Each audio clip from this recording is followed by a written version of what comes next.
നിങ്ങൾ അറിഞ്ഞോ, ഇന്ത്യയുടെ ആദ്യ ക്വാണ്ടം ചിപ്പ് പ്രധാനമന്ത്രി രാഷ്ട്രത്തിന് സമർപ്പിച്ചു. ഇതിലൂടെ ഇന്ത്യ ക്വാണ്ടം കമ്പ്യൂട്ടിങ്ങിൽ വലിയ കുതിപ്പാണ് നടത്തിയത്.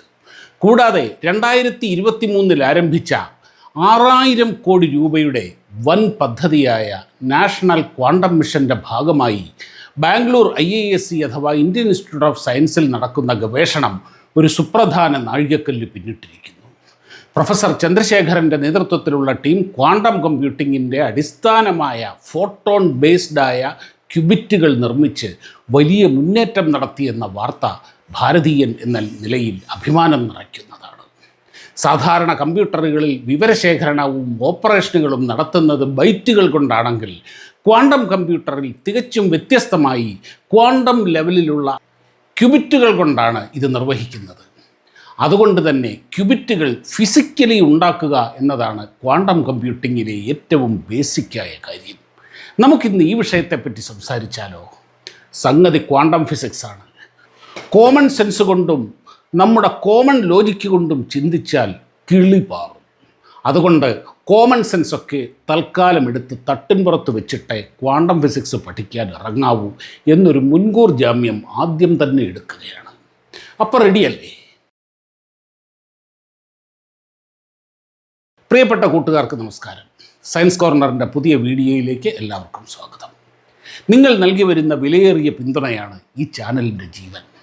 അത് തുടരണം എന്ന് അഭ്യർത്ഥിക്കുന്നു. നിങ്ങളുടെ ലൈക്ക്, കമൻറ്റ്, ഷെയർ എല്ലാം വിലമതിക്കാനാവാത്തതാണ്. തുടരുക. ക്വാണ്ടം കമ്പ്യൂട്ടറിനെ കുറിച്ച് പറയുന്നതിന് മുമ്പ് സാധാരണ കമ്പ്യൂട്ടറുകളുടെ പ്രവർത്തനം എങ്ങനെയാണ് നടക്കുന്നത് എന്ന് മനസ്സിലാക്കണം. കമ്പ്യൂട്ടർ കൈകാര്യം ചെയ്യുന്ന എല്ലാ ഇൻഫർമേഷൻസും ബൈറ്റുകളായാണ് രേഖപ്പെടുത്തുന്നത്. ബൈറ്റുകൾ എന്നാൽ 0, 1 എന്നീ അക്കങ്ങളാണ്. അങ്ങോട്ട് തിരിഞ്ഞില്ല അല്ലേ? പറയാം. നോക്കൂ, ഈ പ്രപഞ്ചത്തിൽ ലക്ഷക്കണക്കിന് നിറങ്ങളുണ്ട്. എന്നാൽ അടിസ്ഥാന നിറങ്ങൾ എന്നത് 3 എണ്ണമേ ഉള്ളൂ: ചുവപ്പ്, പച്ച, നീല. ഈ 3 അടിസ്ഥാന വർണ്ണങ്ങളുടെ വിവിധ കോമ്പിനേഷനുകളാണ് ബാക്കി എല്ലാ നിറങ്ങളും. നമുക്ക് വീട്ടിൽ 3 കണ്ണാടി കഷ്ണങ്ങൾ ചേർത്ത് ലളിതമായി ഉണ്ടാക്കാവുന്ന ഒരു ശാസ്ത്രീയ ഉപകരണമാണ് കാലിഡോസ്കോപ്പ്. ഒരു കാലിഡോസ്കോപ്പിൽ 2 3 വളപ്പൊട്ടുകൾ ഇട്ടാൽ എത്രയോ ഡിസൈനുകൾ, ലക്ഷക്കണക്കിന് ഡിസൈനുകൾ കാണാൻ കഴിയും. അവയുടെ അടിസ്ഥാനം ആ 2 3 വളപ്പൊട്ടുകളാണ്. 3 4 പച്ചക്കറികൾ മാത്രം വെച്ച് നമ്മുടെ അമ്മമാരും മുത്തശ്ശിമാരും രുചികരമായി എത്രയോ വെറൈറ്റി കറികൾ ഉണ്ടാക്കുന്നു. അതുപോലെ എല്ലാ സംഖ്യകളെയും വിവരങ്ങളെയും 0 1 എന്നീ നമ്പറുകളുടെ അഥവാ ബൈനറിയുടെ വിവിധ കോമ്പിനേഷനുകളിലൂടെ റെപ്രസെൻറ്റ് ചെയ്യാൻ കഴിയും. ഉദാഹരണത്തിന് 2 എന്നാൽ 2 1 ചേരുന്നതാണ്, 4 എന്നാൽ 4 1 ചേരുന്നതാണ്, അല്ലെങ്കിൽ 2 2 ചേരുന്നതാണ്, അല്ലെങ്കിൽ 3 1 ചേരുന്നതാണ്. അങ്ങനെ എത്ര വലിയ നമ്പറും ഈ ബൈനറിയിലൂടെ രേഖപ്പെടുത്താം. അതുപോലെ നമ്മുടെ വിവരങ്ങൾ, ഫോട്ടോകൾ, വീഡിയോകൾ, രേഖകൾ, അങ്ങനെ സകലതും ബൈനറിയാക്കി മാറ്റാൻ കഴിയും. ഇൻഫർമേഷനുകളെ ഇങ്ങനെ 2 ഡിജിറ്റുകളുടെ ബൈനറിയാക്കി രേഖപ്പെടുത്തി വയ്ക്കുന്ന രീതിയെയാണ് ഡിജിറ്റൽ ടെക്നോളജി എന്ന് പറയുന്നത്. സിനിമ, ബാങ്കിങ്, രേഖകൾ, മൊബൈൽ, അങ്ങനെ നമ്മുടെ ജീവിതം ഇന്ന് പൂർണ്ണമായും ഡിജിറ്റലായി കഴിഞ്ഞു. ഒരു ഇലക്ട്രോണിക് ഉപകരണത്തിന് അല്ലെങ്കിൽ സർക്യൂട്ടുകൾക്ക് ഒക്കെ 2 അവസ്ഥകളേ ഉള്ളൂ: ഓൺ അല്ലെങ്കിൽ ഓഫ്. ഇതിൽ ഓൺ എന്ന അവസ്ഥ 1 എന്നും ഓഫിനെ 0 എന്നും നിർവചിച്ചാൽ ഇപ്പറഞ്ഞ ബൈനറിയായി. കമ്പ്യൂട്ടറിലെ ട്രാൻസിസ്റ്ററുകൾ, ഡയോഡുകൾ, റെസിസ്റ്ററുകൾ, കപ്പാസിറ്ററുകൾ, ചിപ്പുകൾ, ഇങ്ങനെ ആയിരക്കണക്കിന് കമ്പോണൻസുകളിലൂടെ സർക്യൂട്ടുകളിലെ വൈദ്യുതിയെ ഓൺ ഓഫ് എന്നിങ്ങനെ മാറി നിയന്ത്രിച്ച് ഇൻഫർമേഷനുകളെ കൈകാര്യം ചെയ്താണ് ക്ലാസിക്കൽ കമ്പ്യൂട്ടറുകൾ പ്രവർത്തിക്കുന്നത്. അതായത് ഇപ്പോൾ നമ്മൾ ഉപയോഗിച്ചു കൊണ്ടിരിക്കുന്ന കമ്പ്യൂട്ടറുകൾ. കൈകാര്യം ചെയ്യേണ്ട ജോലികൾ അനുസരിച്ച് അവയുടെ ശേഷിയും വേഗതയും എല്ലാം വ്യത്യാസം വരും. ഈ 0 1 എന്ന ബൈനറിയെ ആണ് ബൈറ്റുകൾ എന്ന് വിളിക്കുന്നത്. 1024 ബൈറ്റ് 1 കിലോബൈറ്റ് അഥവാ 1 KB. 1024 കിലോബൈറ്റ് 1 മെഗാബൈറ്റ് അഥവാ MB. അങ്ങനെ 1024 മെഗാബൈറ്റ് 1 ഗിഗാബൈറ്റ് അഥവാ GB. അങ്ങനെയാണ് കമ്പ്യൂട്ടറുകളുടെ ശേഷി ഉയരുന്നത്. ഇന്ന് നമ്മുടെ ഒരു സാധാരണ ഫോണിൻ്റെ ശേഷി പോലും 128 GB ഒക്കെയാണ്. അതും തികയാത്ത അവസ്ഥയാണ്. അപ്പോൾ ഈ ക്വാണ്ടം കമ്പ്യൂട്ടർ എന്ന് കേൾക്കുമ്പോൾ നിങ്ങൾക്കൊരു പക്ഷേ ഇത് ഇപ്പോഴത്തേതിനേക്കാൾ കൂടിയ റാമും GB-യുമൊക്കെ വളരെ കൂടിയ വേഗതയേറിയ സിസ്റ്റം ആയിരിക്കും എന്ന് തോന്നുന്നുണ്ടോ? എങ്കിൽ അതങ്ങനെയല്ല. നമ്മൾ പണ്ട് വെളിച്ചം കാണാൻ മണ്ണെണ്ണ വിളക്കുകളും മെഴുകുതിരിയുമൊക്കെ ഉപയോഗിച്ചിട്ടില്ലേ? പിന്നീട് ഇലക്ട്രിക് ബൾബുകൾ വന്നു. ഇലക്ട്രിക് ബൾബ് എന്നാൽ ശേഷി കൂടിയ മെഴുകുതിരി അല്ലല്ലോ, ശേഷി കൂടിയ മണ്ണെണ്ണ വിളക്കല്ലല്ലോ. പ്രകാശം തരുന്നു എന്നതൊഴിച്ചാൽ അവയ്ക്ക് ശാസ്ത്രീയമായോ സാങ്കേതികമായോ ഒരു താരതമ്യവുമില്ല. അവ തികച്ചും അടിസ്ഥാനപരമായി തന്നെ വ്യത്യസ്തമാണ്. അതുപോലെ തന്നെ കമ്പ്യൂട്ടറിൻ്റെ ജോലി ചെയ്യുന്നു എന്നതൊഴിച്ചാൽ ക്ലാസിക്കൽ കമ്പ്യൂട്ടറും ക്വാണ്ടം കമ്പ്യൂട്ടറും തമ്മിൽ ഒരു ബന്ധവുമില്ല. അവ പിന്തുടരുന്നത് തികച്ചും വ്യത്യസ്തമായ സയൻസാണ്. ക്വാണ്ടം ഫിസിക്സിൻ്റെ ചില അടിസ്ഥാന സ്വഭാവങ്ങളെക്കുറിച്ച് നമ്മൾ നേരത്തെ വീഡിയോ ചെയ്തിട്ടുണ്ട്. Quantum superposition, quantum entanglement എന്നിവയാണത്. ഇത് മനസ്സിലാക്കണമെങ്കിൽ ആദ്യം പറഞ്ഞ പോലെ നമ്മുടെ സാധാരണ ലോജിക്കും സാമാന്യ ബുദ്ധിയും ഒക്കെ മാറ്റിവെക്കേണ്ടി വരും. ഒരു ക്വാണ്ടം പാർട്ടിക്കിളിന് ഒരേ സമയം ഒന്നിലധികം അവസ്ഥകളിൽ എക്സിസ്റ്റ് ചെയ്യാൻ സാധിക്കും. അത് നിരീക്ഷിക്കപ്പെടുന്നത് വരെ ഒരേ സമയം പല അവസ്ഥകളിലായിരിക്കും. നിരീക്ഷിക്കപ്പെടുന്ന നിമിഷം മാത്രമാണ് അത് കൃത്യമായ ഒരവസ്ഥയിലേക്ക് എത്തുന്നത്. അതുവരെ അത് സൂപ്പർ പൊസിഷൻ എന്ന അവസ്ഥയിലാണ്. ഈ സൂപ്പർ പൊസിഷൻ ഏതാണ്ട് 100 കൊല്ലം മുമ്പ് വിഖ്യാതമായ ഡബിൾ സ്ലിറ്റ് എക്സ്പെരിമെൻറ്റിലൂടെ തെളിയിച്ചതുമാണ്. അതിനെപ്പറ്റി ചെയ്ത വിശദമായ വീഡിയോ തലതിരിഞ്ഞ ഭൗതികം ഇവിടെ തന്നെയുണ്ട്. അതിലൂടെ നിരീക്ഷിക്കുമ്പോഴും അല്ലാത്തപ്പോഴും ഇലക്ട്രോണുകൾ വ്യത്യസ്തമായി പെരുമാറുന്നതും നിരീക്ഷിക്കാത്തപ്പോൾ അവ ഒരേ സമയം രണ്ടിടത്ത് നിൽക്കുന്നു എന്നും തെളിഞ്ഞു. ഇതിനെപ്പറ്റി വലിയ വാഗ്വാദങ്ങൾ അന്ന് ശാസ്ത്ര സമൂഹത്തിൽ നടന്നിട്ടുണ്ട്. അതിനെ കളിയാക്കാൻ ഷ്രോഡിഞ്ചേഴ്സ് ക്യാറ്റ് എന്ന തോട്ട് എക്സ്പെരിമെൻ്റ് ആവിഷ്കരിച്ച് പെട്ടിയിലടച്ച ഒരു പൂച്ച ഒരേ സമയം ചത്തും ജീവിച്ചും ഇരിക്കുമോ എന്ന് പരിഹാസത്തോടെ ചോദിച്ചപ്പോൾ പെട്ടി തുറന്നു നോക്കുന്നത് വരെ പൂച്ച ഒരേ സമയം ചത്തും ജീവിച്ചും തന്നെ ഇരിക്കും എന്ന വിചിത്രമായ നിഗമനത്തിലേക്കാണ് ശാസ്ത്രലോകം എത്തിയത്. അതുപോലെ ഒന്നാണ് ക്വാണ്ടം എൻറ്റാങ്കിൾമെൻറ്റ്. പരസ്പര ബന്ധമുള്ള അഥവാ എൻറ്റാങ്കിൾഡായ 2 ക്വാണ്ടം കണികകൾ എത്ര അകലത്തിരുന്നാലും അതിന് പ്രകാശവർഷങ്ങളായിക്കോട്ടെ ഒട്ടും ടൈം ഗ്യാപ്പ് ഇല്ലാതെ ഇൻഫർമേഷൻ കൈമാറും എന്നതാണത്. ക്വാണ്ടം തലത്തിൽ, അതായത് സബാറ്റോമിക് തലങ്ങളിലുള്ള ഇലക്ട്രോൺ, ഫോട്ടോൺ, ക്വാർക്കുകൾ എന്നിവയിലൊക്കെയാണ് ക്വാണ്ടം സ്വഭാവങ്ങൾ കാണുക. ഒരേ സമയം തരംഗ സ്വഭാവവും കണികാ സ്വഭാവവും ഇതിനുണ്ട്. അങ്ങനെയുള്ള ക്വാണ്ടം കണങ്ങളുടെ പ്രധാനപ്പെട്ട സവിശേഷതയാണ് സ്പിൻ. ഈ സ്പിൻ എന്നുള്ളതിന് ഒരുപാട് അർത്ഥങ്ങളുണ്ട്. തൽക്കാലം നമ്മൾ അതിൻ്റെ വാച്യാർത്ഥത്തിൽ കറക്കം എന്ന് തന്നെ മനസ്സിലാക്കുക. എൻറ്റാങ്കിൾഡായ 2 കണങ്ങളിൽ ഒന്നിൻ്റെ സ്പിൻ നിരീക്ഷിച്ചു എന്നിരിക്കട്ടെ, അതിനൊരു ക്ലോക്ക് വൈസ് സ്പിൻ ആണെന്നിരിക്കട്ടെ. അങ്ങനെയെങ്കിൽ മറ്റേ കണികയ്ക്ക് ഓപ്പോസിറ്റ് സ്പിൻ ആയിരിക്കും.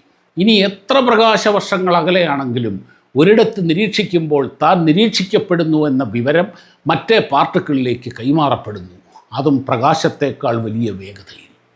ഐൻസ്റ്റീൻ്റെ തിയറി ഓഫ് റിലേറ്റിവിറ്റി പ്രകാരം പ്രകാശവേഗതയേക്കാൾ കൂടിയ മറ്റൊരു വേഗതയില്ല. അപ്പോൾ പ്രകാശത്തേക്കാൾ വേഗത്തിൽ ക്വാണ്ടം കണികകൾ ഇൻഫർമേഷനുകൾ കൈമാറുന്നു എന്ന് വരുമ്പോൾ ഐൻസ്റ്റീൻ്റെ തിയറി തെറ്റാണെന്ന് വരും. അതുകൊണ്ട് തന്നെ ഐൻസ്റ്റീൻ ഇതിനെ നഖശിഖാന്തം എതിർത്തു. ദൈവം പകിട കളിക്കില്ല എന്നാണ് ഐൻസ്റ്റീൻ തമാശ രൂപേണ ഇതിന് പറഞ്ഞത്. പക്ഷേ ക്വാണ്ടം എൻറ്റാങ്കിൾമെൻറ്റ് ശരിയാണെന്ന് തെളിയിക്കപ്പെട്ടു. ഇതിനാണ് 2022 ഫിസിക്സിനുള്ള നോബൽ സമ്മാനം ലഭിച്ചത്. ക്വാണ്ടം കമ്പ്യൂട്ടിങ്ങിൽ ഉപയോഗിക്കുന്നത് ക്വാണ്ടം തലത്തിലുള്ള ഈ പ്രത്യേകതകളാണ്. ക്ലാസിക്കൽ കമ്പ്യൂട്ടിങ്ങിൽ ബൈറ്റുകളാണ് ഉപയോഗിക്കുന്നത് എന്ന് പറഞ്ഞല്ലോ. എന്നാൽ ക്വാണ്ടം കമ്പ്യൂട്ടിങ്ങിൽ ഇൻഫർമേഷൻ കൈകാര്യം ചെയ്യാൻ ഉപയോഗിക്കുന്നത് ക്യൂബിറ്റുകളാണ്. എന്താണ് ഈ ക്യൂബിറ്റുകൾ? Quantum bit എന്നതിനർത്ഥമുള്ളൂ. അതെന്താണെന്ന് പറയാം. 0, 1 എന്നിവയാണല്ലോ ബൈറ്റ്. എന്നാൽ ഇതെപ്പോഴും 2 അവസ്ഥകളാണ്, വൈദ്യുതിയുടെ ഓൺ ഓഫ് സ്ഥിതികൾ. എന്നാൽ ക്യൂബിറ്റ് 0, 1 എന്ന അവസ്ഥകളുടെ super പൊസിഷനാണ്.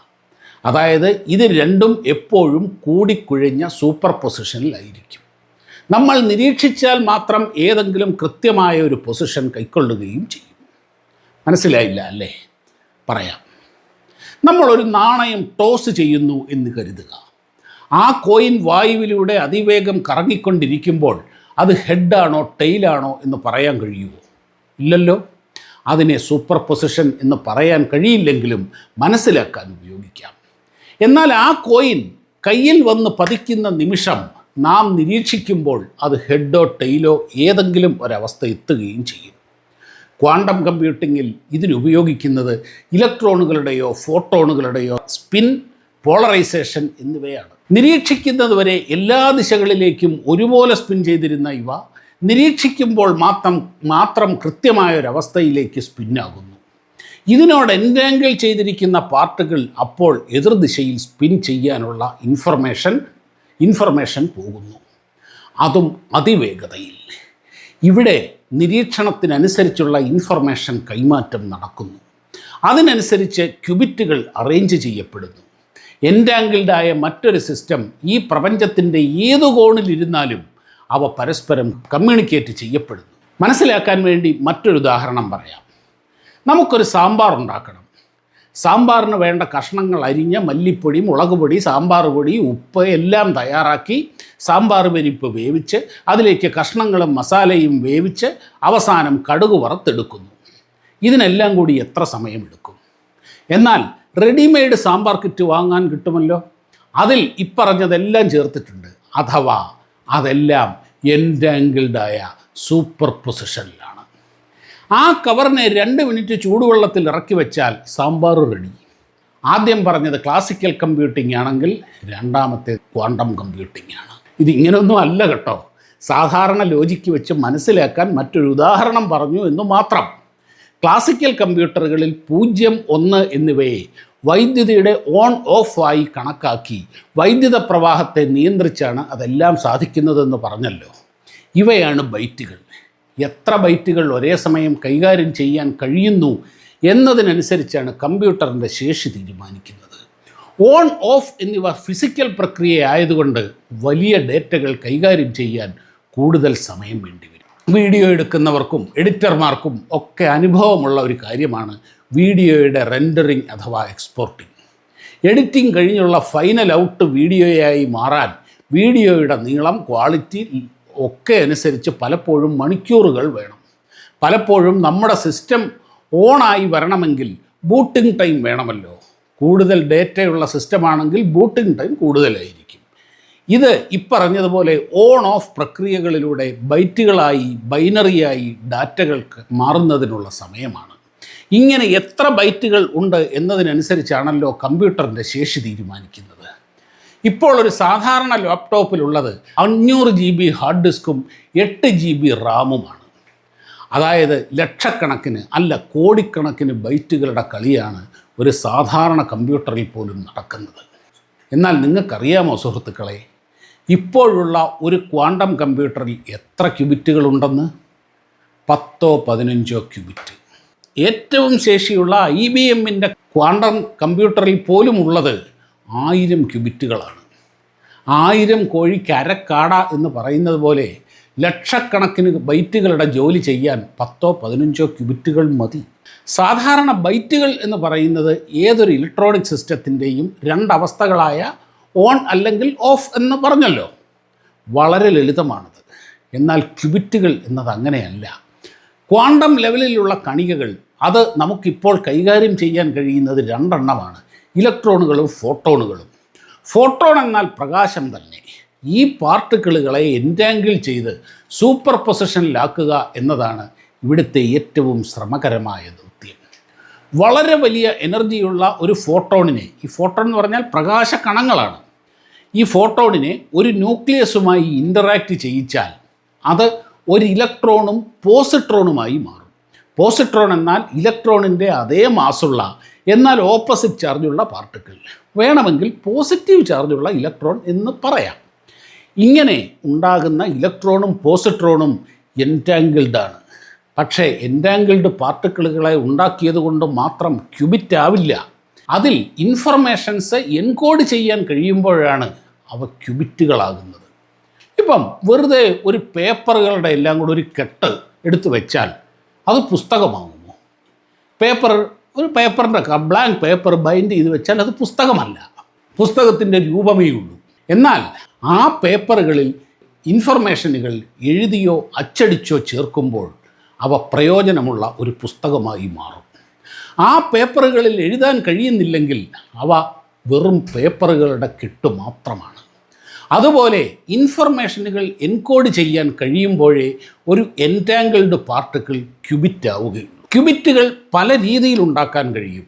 Super conducting, trapped ion, photonic, quantum dot, neutral atom cubits, അങ്ങനെ പലതും. ഓരോ രീതിക്കും അതിൻ്റേതായ ഗുണവും പരിമിതിയുമുണ്ട്.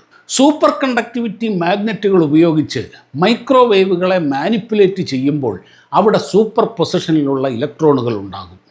ഇവയെ ക്യൂബിറ്റായി ഉപയോഗിക്കാം. ഏറ്റവും ശേഷിയുള്ള ക്യൂബിറ്റുകളാണിവ. പക്ഷേ ഇതിന് സൂപ്പർ കണ്ടക്ടിവിറ്റി എന്ന അവസ്ഥ ഉണ്ടാക്കണം. -273 ഡിഗ്രിയോടടുത്ത് ചില മെറ്റീരിയലുകളിൽ ഉണ്ടാകുന്ന പ്രതിഭാസമാണ് സൂപ്പർ കണ്ടക്ടിവിറ്റി. ഇവിടെ വൈദ്യുതി ഒട്ടും റെസിസ്റ്റൻസ് ഇല്ലാതെ, പവർ ലോസ് ഇല്ലാതെ കടന്നു പോകും. ഇങ്ങനെ സൂപ്പർ കണ്ടക്ടിവിറ്റിയിലൂടെ ക്രിയേറ്റ് ചെയ്യുന്ന മാഗ്നറ്റുകളാണ് സൂപ്പർ കണ്ടക്റ്റിംഗ് മാഗ്നറ്റുകൾ. ഇതാണ് ക്യൂബിറ്റുകൾ ഉണ്ടാക്കാൻ ഉപയോഗിക്കുന്നത്. പക്ഷേ ഈ മെത്തേഡിന് മേൽപ്പറഞ്ഞ വളരെ വലിയ ആ തണുപ്പുണ്ടാക്കണം, അത് മെയിൻറ്റെയിൻ ചെയ്യണം. ബാംഗ്ലൂരിലെ സ്റ്റാർട്ടപ്പായ QPI-AI സൂപ്പർ കണ്ടക്ടിവിറ്റി ബേസ്ഡായ 64 ക്യൂബിറ്റ് ക്വാണ്ടം ചിപ്പ് കാവേരി ഈയിടെ പുറത്തിറക്കി. അതുപോലെ DRDOയും ടാറ്റ ഇൻസ്റ്റിറ്റ്യൂട്ട് ഓഫ് ഫണ്ടമെൻ്റൽ റിസർച്ചും സംയുക്തമായി 6 ക്യൂബിറ്റ് സൂപ്പർ കണ്ടക്ടിവിറ്റി ക്വാണ്ടം ചിപ്പും വികസിപ്പിച്ചിട്ടുണ്ട്. എന്നാൽ ബാംഗ്ലൂർ IIScയിൽ ഇപ്പോൾ വിജയകരമായി ക്യൂബിറ്റുകൾ നിർമ്മിച്ചത് ഫോട്ടോണിക് രീതിയിലാണ്. ഫോട്ടോൺ എന്നാൽ പ്രകാശകണിക, പറഞ്ഞല്ലോ. സ്പിൻ പോലെ തന്നെ ഫോട്ടോണിൻ്റെ ഒരു ക്വാണ്ടം പ്രോപ്പർട്ടിയാണ് പോളറൈസേഷൻ. ഈ ഫോട്ടോണുകൾ എന്ന് പറഞ്ഞാൽ അവ വേവും കൂടിയാണ്, അതിന് വേവ് നേച്ചറുമുണ്ട്. ഈ വേവ് എന്ന് പറഞ്ഞു കഴിഞ്ഞാൽ വൈബ്രേഷനാണ്. ആ വൈബ്രേഷൻ അത് എല്ലാ ദിശയിലേക്കുമുണ്ട്. അതിൽ 2 എതിർ ദിശയിൽ വൈബ്രേറ്റ് ചെയ്യുന്ന അവസ്ഥകളെ വേർതിരിച്ചെടുക്കുമ്പോൾ ആ ഫോട്ടോൺ എൻറ്റാങ്കിൾഡായ ഒരു ക്വാണ്ടം പാർട്ടിക്കിളാകുന്നു. അതായത് എല്ലാ വശത്തേക്കും പോകുന്നല്ലോ. അതിൻ്റെ ഒരു വൈബ്രേഷൻ ഇങ്ങനെയാണെങ്കിൽ അടുത്ത വൈബ്രേഷൻ ഇങ്ങനെ ഓപ്പോസിറ്റ് വൈബ്രേഷൻ ഇങ്ങനെയാണെങ്കിൽ ഇതിനെ മാത്രം പോളറൈസേഷൻ പ്രക്രിയയിലൂടെ വേർതിരിച്ചെടുത്താൽ അത് ഈ പറഞ്ഞ പോലെ എൻറ്റാങ്കിൾഡായ ക്വാണ്ടം പാർട്ടിക്കിളുകളാകും. ക്വാണ്ടം സ്വഭാവം കാണിക്കും. അതിലേക്ക് ഇൻഫർമേഷൻസ് എൻകോഡ് ചെയ്യുമ്പോൾ ക്യൂബിറ്റാകും. ഇപ്പോൾ ഇങ്ങനെ ഉണ്ടാക്കിയിരിക്കുന്നത് ഏതാണ്ട് 6 ക്യൂബിറ്റുകളാണ്.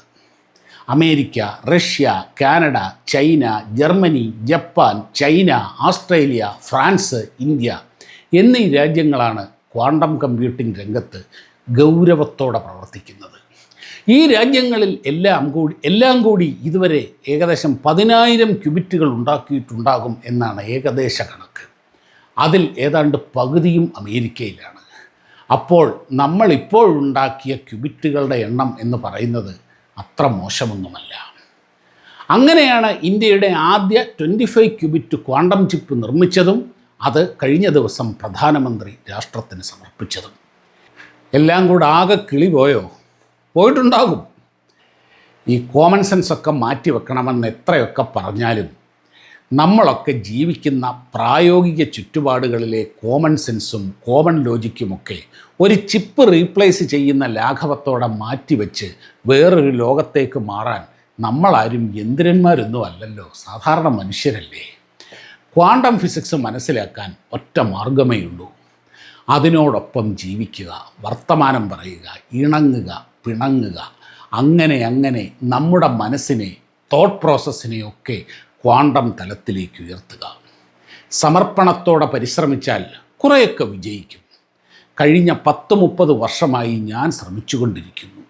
ഒരു 4-5% വിജയിച്ചിട്ടുണ്ടാകും എന്ന് കരുതുന്നു. എന്തായാലും ശാസ്ത്ര സാങ്കേതിക മേഖലകളിൽ പ്രത്യേകിച്ച് ഫ്യൂച്ചറിസ്റ്റിക്കായ ക്വാണ്ടം ടെക്നോളജികളുടെ വികസനത്തിൽ നമ്മുടെ രാജ്യം മുൻനിരയിൽ തന്നെയുണ്ട് എന്നതിൽ നമുക്കോരോരുത്തർക്കും അഭിമാനിക്കാം.